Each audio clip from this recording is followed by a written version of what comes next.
Good morning mga kagunteng, at eto nga mag-i-start na naman at magsisimula na naman ang ating araw kung paano kumita at paano natin mapapalago ang ating business.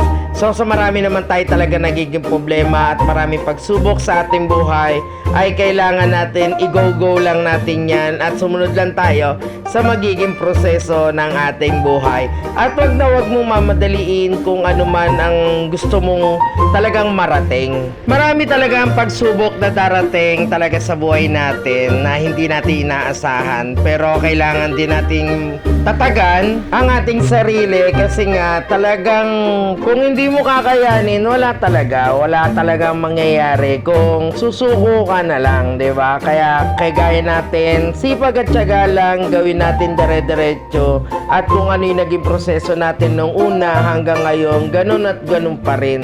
At kailangan din natin ng konting, talagang kailangan mong mag-ipon ng paunti-unti. Huwag naman yung pipilitin mo, pupersay mo yung sarili mo para lang, di ba, na umangat ka ng umangat. Hindi, kailangan din nating dahan-dahan lang talaga, dahan-dahan lang ang proseso. At wag ka talaga paghihinaan ng loob, kagaya netong business ko na pagupitan. Eto talaga ay malalaman mo kung paano magtiwala yung customer mo sa iyo, kung laging pabalik-balik o laging sa iyo o laging sa iyo nagpapagupit.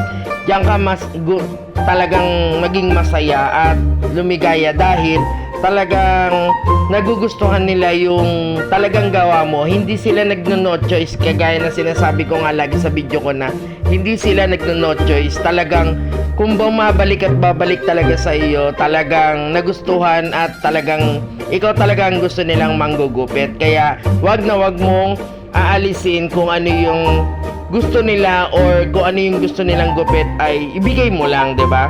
Kailangan sundin mo sila. Kasi kung babarahin mo lang yung bara-bara lang na gupit o parang style na tinatamad ka, hindi po pwede yon, kasi talagang aayawan ka nila. Kailangan ayusin natin, tanungin natin kung may babawas ba o anong gupit, ano bang style, ganyan. Wag magsasawang paulit-ulit na lang lagi nating gabanggitin yon, kasi yun ang kailangan nating sabihin sa customer kung ano yung dapat o ano yung nararapat nating gawin doon sa magiging style ng buhok nila. Kaya kagunteng, wag kang susuko at kailangan laging tatatatagan lang ang loob at kailangan laging masipag. Pag tinatamad, sumayaw ka, 'di ba? Parang yung gagawin lang natin ay bubuhay lang natin ang ating mga dugo para hindi tayo mawawalaan ng kita at hindi tayo mawawalaan ng customer. Ganon. Kaya maraming salamat mga kagunteng sa tiwala at sa suporta. Kaya bye-bye. Thank you po.